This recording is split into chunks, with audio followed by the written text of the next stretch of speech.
আমরা তো মনের অজান্তে হাসিনা আক্তার এক মহা বিপজ্জনক পরিস্থিতিতে যাচ্ছি। শুধু তো পুলিশ আইন শৃঙ্খলা পরিস্থিতি এখন দেখছে না, সেনাবাহিনী আছে এবং উইথ ম্যাজিস্ট্রেসি পাওয়ার। তাতে যদি আইন শৃঙ্খলার অবনতি মাইনাসে হয়, তাহলে কি এখন MI5-কে নিয়ে আসতে হবে? তাহলে কি এখন স্কটল্যান্ড ইয়ার্ডকে আনতে হবে? না জাতিসংঘের শান্তিরক্ষী এসে আইন শৃঙ্খলা বানাবে? আপনি তো এই পাথর মেরে হত্যার এইটা তো সরকার যদি পর্যাপ্ত আইনগত ব্যবস্থা না নেয়, তাহলে তো সরকারকে এই প্রশ্নের উত্তর দিতেই হবে। এবং প্যাট করে আমি কোনো রাজনৈতিক দলকে দায়ী করতে রাজি না, কারণ কোনো রাজনৈতিক দল সিদ্ধান্ত নিয়ে চাঁদাবাজি করে না।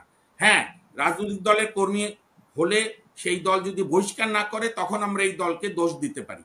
আমি একদম আজকে হুঁশিয়ারি দিয়ে বলছি, দেশে যদি আইনের শাসন চালাতে না দেই আমরা এবং না চালাই, মবের শাসন চালাই, কোনো দলের নেতা নেত্রীদের শাসন চালাই, ভবিষ্যতে ফ্যাসিবাদের সর্বোচ্চ বহিঃপ্রকাশ আমরা দেখব, কেউ ঠেকাতে পারবে না। এবং আমার দেশ যে এত বর্বরতার মধ্যে বর্বরতার চর্চা করছে, এটাই হচ্ছে সবচেয়ে দুঃখজনক ঘটনা। সত্যের খাতিরে যদি বলতে হয় যে এই বাংলাদেশে কি এটাই প্রথম প্রকাশ্যে পাথর মেরে হত্যা, হয়তো পাথর দিয়ে হত্যা না, 2006 লগি দিয়ে হত্যা হয়েছিল। তারও আগে প্রেস ক্লাবের সামনে একটি ছাত্র সংগঠনের দুই গ্রুপের অভ্যন্তরীণ দ্বন্দ্বে সাবেক এক ছাত্রনেতা রিক্সা দিয়ে যাচ্ছিল, তাকে নামিয়ে হত্যা হয়েছে। এগুলো ঘটেছে, কিন্তু তাই বলে তো এইটাকে বৈধতা দেয় না। কিন্তু যে প্রশ্নটি আমরা কেউ অ্যাভয়েড করতে পারবো না, বিশেষ করে আমরা যারা ধরেন আমি সারোয়ার ভাই আইনজীবী হিসাবে, আইনজীবী বিভিন্ন জোট হিসাবে কাজ করেছি হাসিনার পতনের জন্য। দিদার ভাই তার বুদ্ধিভিত্তিক লড়াই করেছেন তার মতো করে, আপনি আপনার সাংবাদিকতা দিয়ে মানুষকে জাগিয়েছেন। সেটা হচ্ছে 5 আগস্টের পর 8ই আগস্ট যখন সরকার গঠন হয়ে গেল, সেখানে তো একটা প্রথমেই তো আন্দোলনকে হাইজ্যাক হলো, কয়েক লোক মিলে এই রাষ্ট্রপতির অধীনে শপথ নিয়ে, সংবিধানের অধীনে শপথ নিল যে সরকার হওয়ার কথা ছিল অ্যাটলিস্ট বিপ্লবী না হোক জাতীয় সরকার, সেইটাকে অন্তর্বর্তী সরকারের আপনার মোড়কে দিয়ে পুরা ব্যবস্থাকে কনফিউজ করা হলো। আমি কেন বলছি এটার সঙ্গে সম্পর্কিত। আবার 7ই আগস্ট বাংলাদেশের অন্যতম বৃহৎ রাজনৈতিক দল সরকার গঠনের আগেই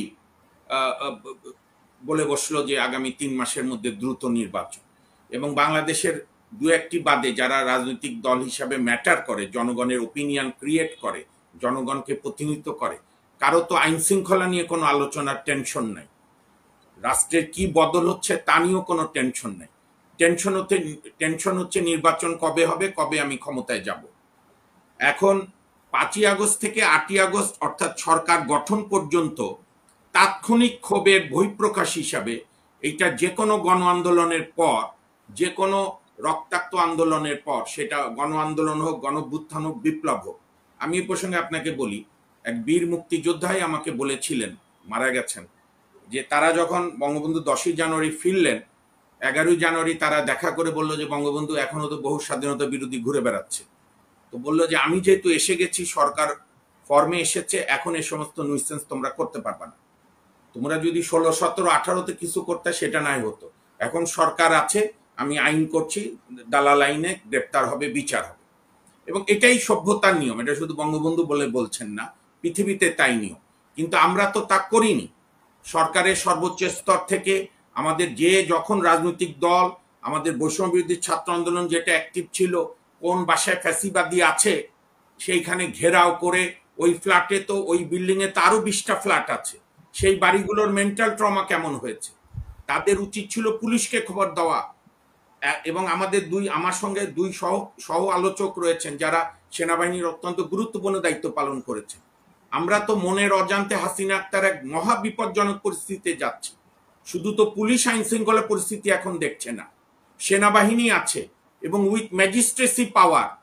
তাতে যদি আইন শৃঙ্খলার অবনতি মাইনাসে হয়, তাহলে কি এখন MI5-কে নিয়ে আসতে হবে? তাহলে কি এখন স্কটল্যান্ড ইয়ার্ডকে আনতে হবে? না জাতিসংঘের শান্তিরক্ষী এসে আইন শৃঙ্খলা বানাবে? অর্থাৎ 8ই আগস্টে ইউনূস সাহেব দায়িত্ব গ্রহণ করার পর প্রথম যে কাজটা সবাই মিলে করা দরকার ছিল, এবং এই দায়িত্ব ইউনূস সাহেবের সরকারেরই, কারণ তার ইউনূস সাহেবের অ্যাডভাইজার যেগুলো আছে, এই আসিফ নজরুল থেকে শুরু করে আসিফ মাহমুদ, আরো যারা তারা তো মনে করে তাদের চাইতে বড় পণ্ডিত আর তাদের চাইতে বড় দেশপ্রেমিক আর কেউ নাই শেখ হাসিনার মতো। কারোর সঙ্গে আলাপ করা নাই, ইতিহাস ঘাটা নাই। আমার এখনো মনে আছে 6ই ডিসেম্বর এরশাদ পতন হলো, 8ই ডিসেম্বর থেকে বাংলাদেশে নর্মাল পরিস্থিতি ফিরিয়ে এনেছিল বিচারপতি শাহাবুদ্দিন আহমেদের সরকার। এবং এবার তো এরকম অবস্থা তো আমি জীবনে দেখিনি যে একটি দল ক্ষমতায় যাবে, অর্থাৎ বিএনপি, এই চিন্তা থেকে উদ্ভূত হয়ে সমস্ত জেলা প্রশাসন বিএনপিকে তোয়াজ করা শুরু করেছে। আপনি ওই ক্যাসেট দেখেননি? যুবদলের নেতা বলছে জামালপুরে, দেওয়ানগঞ্জে, যে আমার কথা যদি না শোনো থানায় বসে আমি তোমাকে অস্ত্র মামলায় আসামি করব। এখন প্রত্যেক থানায় নাকি ওই বড় রাজনৈতিক দলের নেতা কর্মীরা বসে থাকে এবং এটা তাদের দলেরই সাহসী নেতারা এসে আমাদেরকে রিপোর্ট করে। কাজী আইন শৃঙ্খলা পরিস্থিতি আজকে যে পাথর মেরে হত্যা, গত 2 দিন আগে দেখলাম না, গতকাল, এখন মনে রাখাও কঠিন হয়, ঢাকা বিশ্ববিদ্যালয় আবারও সেই আগের আমলের মতো সলিমুল্লাহ হলে পলাশীর গরুর বাজারের গরুরহাটের ব্যবসায়ী কেনে চাঁদা দাবি করেছে। কেউ বলছে ছাত্র দলের ছেলে, আমি তাও বলতে চাই না, যারাই হোক। এখন প্রশ্নটা কি, কারণ পুলিশ তো প্রত্যেক বাড়িতে থাকতে পারবে না, আর্মিও প্রত্যেক মোড়ে মোড়ে থাকতে পারবে না। মানে দৃষ্টান্তমূলক কোনো শাস্তি হয়েছে কিনা এই 1 বছরে, এই শব্দটাও ভুল। দৃষ্টান্তমূলক শাস্তির বিষয় না, বিষয়টা আইনের শাসন আপনি দেখবেন কিনা। আপনি কি জেমস বন্ড না র্যাম্বো স্টাইলে দেশ চালাতে চান? তাহলে তো ক্রস ফায়ারের কালচারে যেতে হবে। আপনি আইনের শাসন হচ্ছে কিনা। বারবার বিভিন্ন, বিশেষ করে একটি বড় রাজনৈতিক দলের 4000 না 3000 নেতা কর্মীকে বহিষ্কারের পরও, যেটি আমার পূর্ববর্তী বক্তা আমার লার্নেড কলিগ ব্যারিস্টার সারোয়ার সাহেব যথার্থ বলেছে, দুর্বৃত্তায়িত রাজনীতির খোলস থেকে তো আমরা বের হতে পারছি না। শোনেন, আমি একটা প্রশ্ন করি, যে কোনো দলের সভাপতি থেকে শুরু করে কেন্দ্র কমিটির শেষ সদস্য পর্যন্ত, আপনারা সাংবাদিকরা এই জিনিস চান না কেন যে ভাই আপনাদের মাসিক ইনকাম কি, আপনার সোর্স কি? আপনি যে এত ল্যাভিশ জীবনযাপন করেন, বিশাল বিশাল বাড়ি, গাড়ি 3-4টা রেঞ্জ রোভার, প্রাডো গাড়ি, চোটে গাড়ি দেখা যায় না জীবনে, দেখতে হয় যে এই গাড়ির নাম, চোখ টাঙায় দেখতে হয় বাবা মার্সিডিজ গাড়ি।